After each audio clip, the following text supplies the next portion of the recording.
कृष्णा गोविंद हरे मुरारी, हे नाथ नारायण वासुदेव। श्री कृष्णा गोविंद हरे मुरारी, हे नाथ नारायण वासुदेव। पितु मात स्वामी सखा हमारे, पितु मात स्वामी सखा हमारे, हे नाथ नारायण वासुदेव। हो भज मन नारायण नारायण नारायण, भज मन नारायण नारायण नारायण। हो मीठे रस से भरी रे राधा रानी लागे, राधा रानी लागे। तो इंदिरा देवी अरविंदो के आश्रम में रहती थी, महर्षि अरविंदो। इसकी भी पूरी कथा है। महर्षि अरविंदो जो थे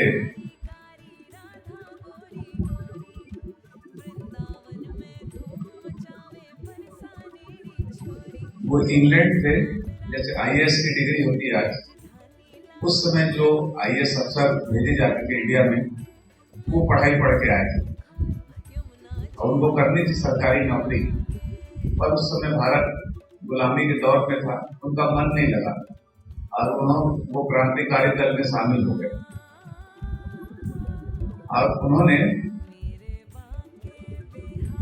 वहां के जो वाइसराय थे कलकत्ता, उनकी पत्नी में बम लगाया, उनके और उनके साथियों ने मिलकर, और पत्नी उड़ा दी। तो वाइसराय तो बच गया, पर उनकी पत्नी और बच्चे उस बम में समाप्त हो गए। तो जब बंदी बनाया गया तो इनको भी बंदी बनाया गया, और जो साथ में इनके जो क्रांतिकारी ग्रुप था उनको भी बंदी बनाया गया। तो चूंकि बहुत पढ़े लिखे थे, फ्लुएंट इंग्लिश बोलते थे, एकदम बढ़िया इंग्लिश बोलते थे। उस समय इंग्लिश बोलने वाले की बड़ी कदर थी। अंग्रेजों का जमाना था, उस समय इंग्लिश आती नहीं थी लोगों को। और चूंकि ये बहुत वरिष्ठ थे, अगर ये रैंक में आते यहाँ पे तो कोई बड़े मेजर रैंक में आते, जैसे कलेक्टर होता है तो वैसे कलेक्टर की रैंक होती होंगी, तो सारे अंग्रेज भी उनसे बड़े प्रभावित थे। तो उनको एक अलग कोठरी दी गई महर्षि अरविंदो को। शॉर्ट में बता रहा हूँ, बात बहुत लंबी होगी। उनको अलग कोठरी दी गई थी, और जो किताबकार चाहिए, जैसे राजनीतिक बंदी को दी जाती है ना, जैसे महात्मा गांधी जेल में जाते थे तो उनको अलग सुविधा दी जाती थी, वैसे उनको भी बहुत सम्मान से जेल में रखा गया। वो टहल सकते थे बाहर, गार्डन में, सब कुछ कर सकते थे। बाकी को तुम्हारा पीटा जाता था, पर इनको किसी ने नहीं किया। तो ये किताब पढ़ रहे थे विवेकानंद की। तो विवेकानंद का एक वाक्य है, अगर तुमको सचमुच मेरी जरूरत होगी तो मैं तुरंत वहां आ जाऊंगा। जी, मैंने कहा कि ऐसे कैसे आ जाएंगे, विद्वान तो थे। तो उन्होंने प्रयोग किया कि अगर सच में विवेकानंद, अगर मेरे में भक्ति है और मैं सचमुच में, अगर मेरे में कोई मेरा पूर्व जन्म का फल है तो तुम आओ। और वो आए हैं विवेकानंद। ये अरविंदो ने अपनी किताब में लिखा है, विवेकानंद आए हैं। विवेकानंद ने बहुत समझाने की कोशिश करी उनको कि तुम्हारा काम नहीं है अरविंदो, तुम इसको छोड़ो, तुम्हारा कोई और लक्ष्य है। पर वो नहीं माने। आदमी गुरु की बात में नहीं मानता, कितना हठी होता है। वो एक दिन वो बाहर टहल रहे थे और उनके मन में था कि कैसे मैं आजाद होकर फिर से क्रांतिकारी दल में शामिल हो जाऊं। अब ये बात आपको लगे कि ये एक बस कहानी है, ये कहानी नहीं है, ये ऐतिहासिक तथ्य है। भगवान श्री कृष्ण, वही एक पेड़ था सामने बाहर गार्डन में, वहां भगवान श्री कृष्ण वहां आते हैं और भगवान श्री कृष्ण कहते हैं, अरविंदो तुम्हारे लिए काम नहीं है, देश को आजादी मिलेगी, पर तुम्हारा काम नहीं है। देश की आजादी के लिए मैंने दूसरे व्यक्ति को चुना है, वो सन 1919 में आ जाएगा। वो थे महात्मा गांधी। वो आ जाएगा, तुम्हारा इसमें कोई योगदान नहीं है, तुम्हारी यात्रा अलग है, तुम जाओ और इनको महात्मा गांधी को शक्ति दो जाके। कि ये लड़ सके लड़ाई। तो बोले मैं कैसे मान लूं कि वो आएंगे लड़ेंगे और मेरा देश आजाद कब होगा। तो अरविंदो का बर्थडे है 15 अगस्त। तो भगवान श्री कृष्ण कहते हैं, देखिए बात को इंग्लिश में कहते हैं ना, हिंदी में नहीं कहते, क्योंकि उनको हिंदी नहीं आती थी अच्छे से, वो इंग्लिश में बात कर रहे थे। ये अरविंदो लिखा है। तो कहते हैं कि मैं तुम्हारा बर्थडे गिफ्ट दूंगा 15 अगस्त 1947। उसी दिन का भगवान तुम पर जाओ। थोड़े दिन में जेल से रिहा हो गए, फिर वो गए पांडिचेरी में रहे। उनकी बड़ी कथा है, लंबी कथा है, बड़ी सुंदर मार्मिक बातें हैं उनके जीवन में। तो वहां जाके वो रहे अरविंदो, और वहां से जो शक्ति महात्मा गांधी को मिली, तो वहां इंदिरा जो थी, इंदिरा देवी उनके पास रहती थी। इंदिरा देवी उनके पास रहती थी। तो वहां राधा, वहां पे मीरा आती थी, जिसकी राधा को इनलाइटेड उसी जन्म में मिल गया, पर मीरा को जितनी भी मदद करी वो सब राधा ने करी इनलाइटेड होने के लिए। ये बहुत सूक्ष्म जगत की बातें हैं इसको। पर इंदिरा देवी को जितनी भी मदद करी इनलाइटेड होने के लिए वो सब मीरा ने करी। साफ साफ उन्होंने लिखा है कि जब मैं बैठती थी सत्संग में, तो मेरे पीछे एक बिल्कुल राजस्थानी भेष में घाघरा लगाए और चुन्नी लगाए एक बहुत सुंदर स्त्री आके पीछे बैठती थी और सुनती थी अरविंदो को, और चुपचाप उनके पायल बजती थी, पायल बजते हुए वो चली जाती थी। अब मैं ये कहाँ से आ गई, ये वेशभूषा तो पांडिचेरी में जैसी वेशभूषा है।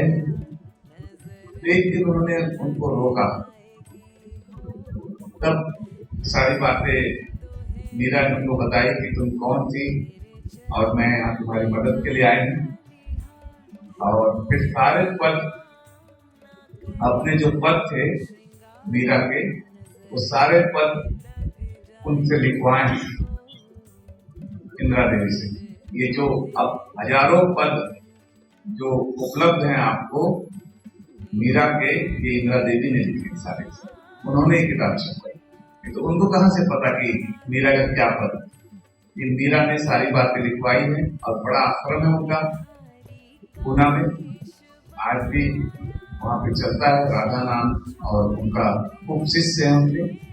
तो मैं इसलिए सारी बातें आपको बता रहा हूँ कि आपको मदद मिलती है अगर आपके अंदर भाव है और आपके अंदर संभावना है। तो ये जितने भी यहाँ, तो कल मैं मेरे को कल दोपहर में कोई आया था, आपने देखा था यहाँ पे कि विदेशी महिलाएं थी, वो बाबा नीम करोली की शिष्या थी। तो मिलने आई थी, अब निमंत्रण था कि मिलना था, पता नहीं। हम देखो किसी को बुलाना होता है तो कैसे होता है। हम रात को ऐसे ही जा रहे थे, तो सुरेश जी थे, वो भी मिल गए, और मुस्कान थी और पल्ली माँ थी। होता कैसे देखिए आपको बता रहा हूँ। अब मुस्कान ने कहा कि मैं घर चले जाती हूँ, भजन दिन चल रहा है, हाँ मैं चले जाऊँ। थोड़ा पल्ली में आगे गई, मतलब भगवान आप बहुत चलोगे, तो मैं भी चली जाती हूँ, वो भी चली गई। ठीक हम दोनों के मुख से निकला, सुरेश जी यहाँ पे है क्या मौजूद है? हाँ, ठीक हम दोनों के मुंह से निकला कि बाबा नीम करोली बुला रहे, और हम लोग नीम करोली करवा रहे थे। उनकी समाधि थी, मुझे पता नहीं था यहाँ समाधि नीम करोली बाबा। जन्मे कहाँ? हिमालय में।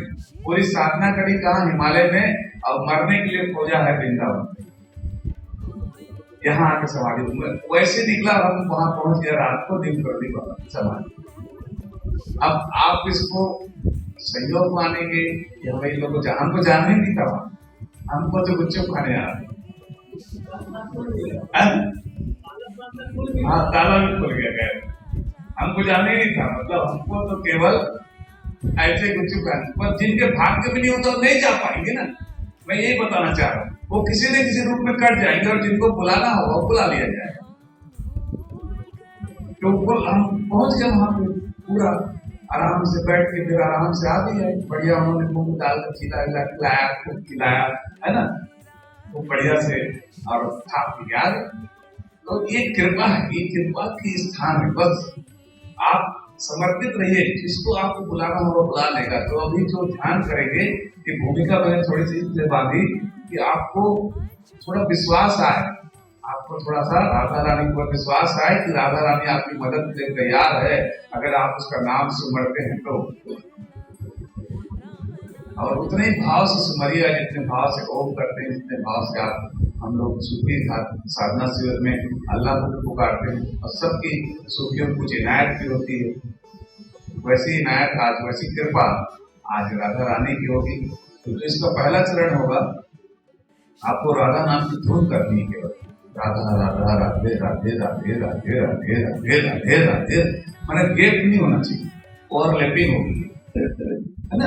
राधे राधे राधे राधे राधे राधे राधे राधे राधे राधे राधे राधे राधे राधे बिल्कुल चलेगा झूमते हुए।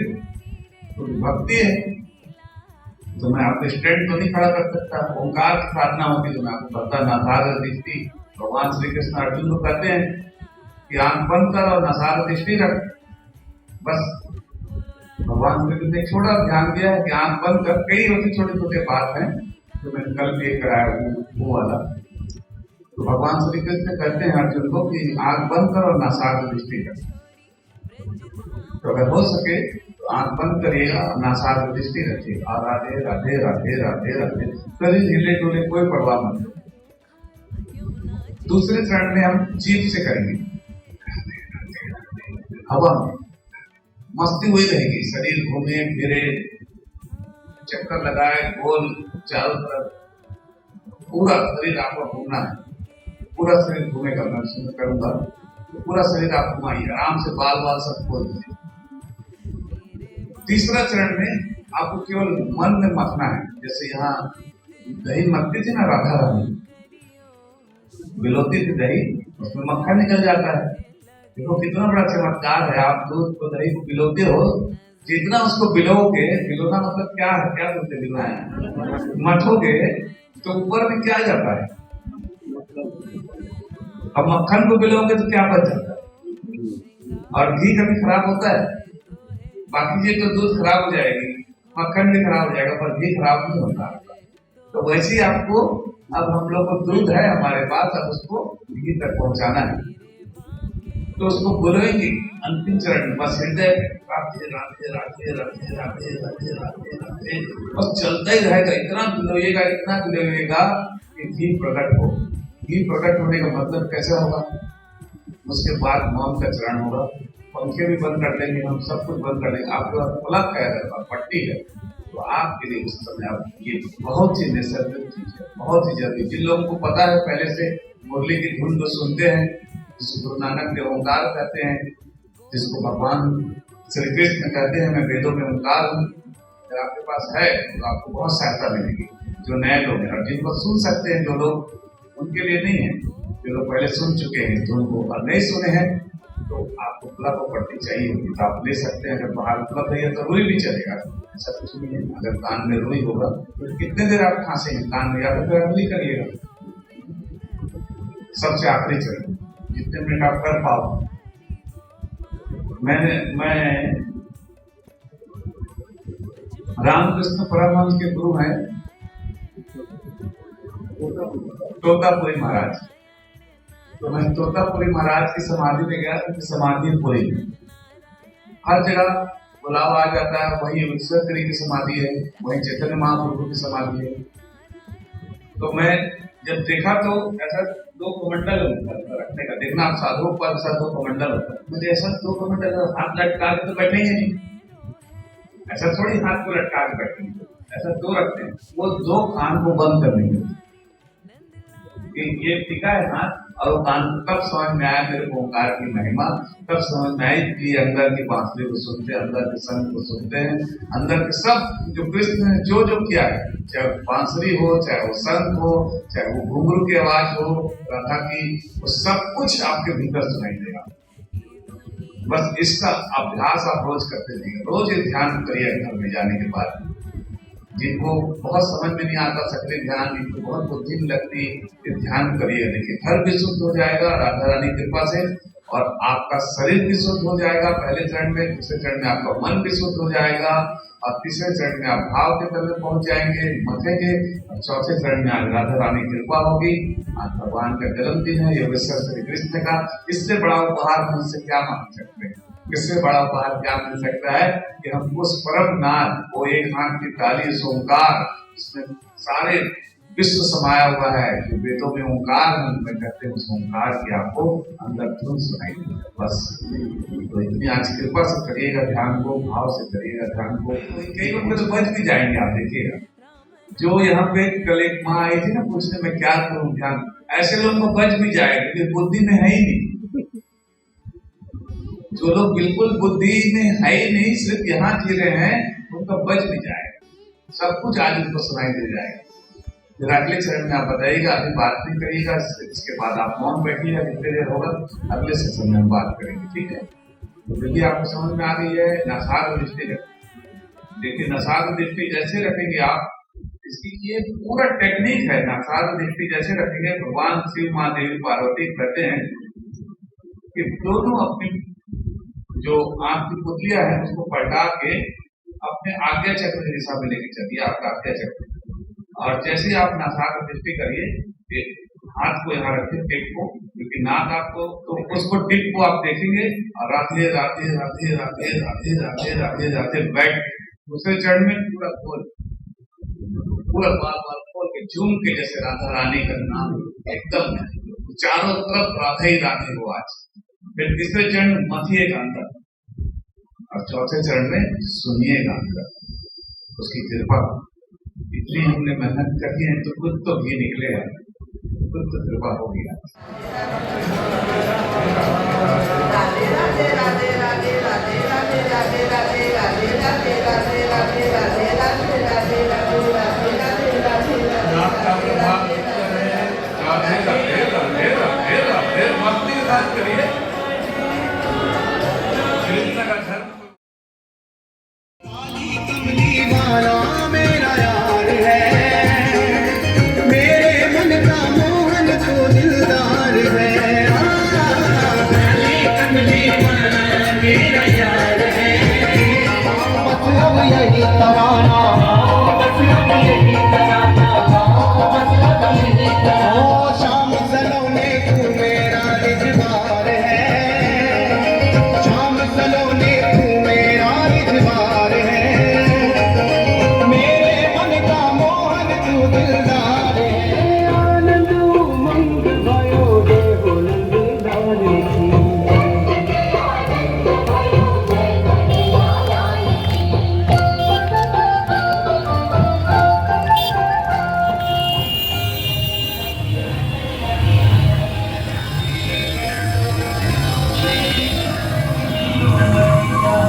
मनमोहन में तेरा दीवाना, राम बस अब यही तराना,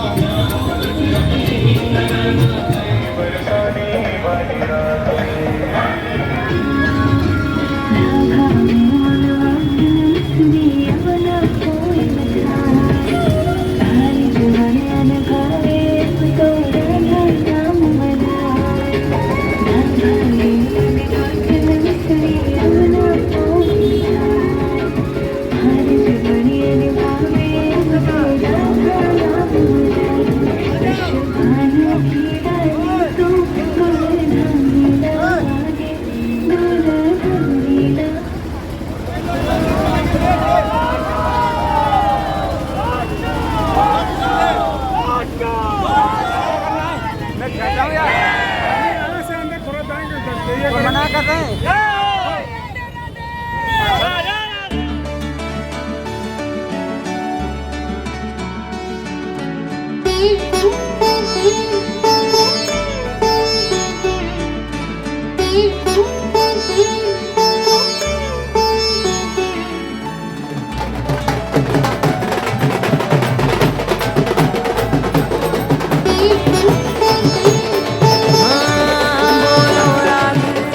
श्री कृष्ण गोविंद हरे मुरारी, हे नाथ नारायण वासुदेव। श्री कृष्ण गोविंद हरे मुरारी, हे नाथ नारायण वासुदेव। पितुमात स्वामी सखा हमारे, पितुमात स्वामी सखा हमारे, हे नाथ नारायण वासुदेव। हो भज मन नारायण नारायण नारायण, भज मन नारायण नारायण नारायण। हो मीठे रस से भरी रे राधा रानी लागे, राधा रानी लागे। मन ने खरो खरो यमुना जीरो पानी लागे। जय राधे बोलो राधे।